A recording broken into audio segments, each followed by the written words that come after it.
Hey guys, Jackson from Dan Purser MD's office here. You may have heard me on the Facebook Lives. We keep getting questions about the bottles of glutathione, and I just wanted to share a little bit about how to first use the bottle. So this is a brand new bottle, peeling the plastic off.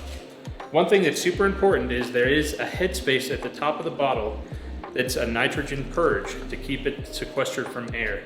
So a lot of times you have to prime it to use it for the first time, meaning pump it multiple times. So I'll try that now.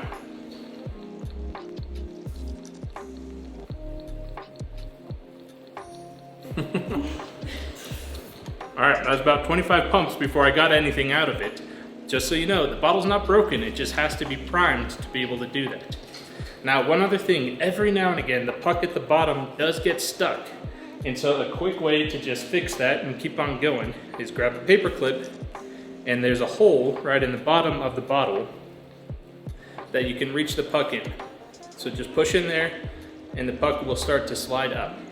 That's kind of a manual release for it, and the product should start coming out again. Hopefully this helps. See ya.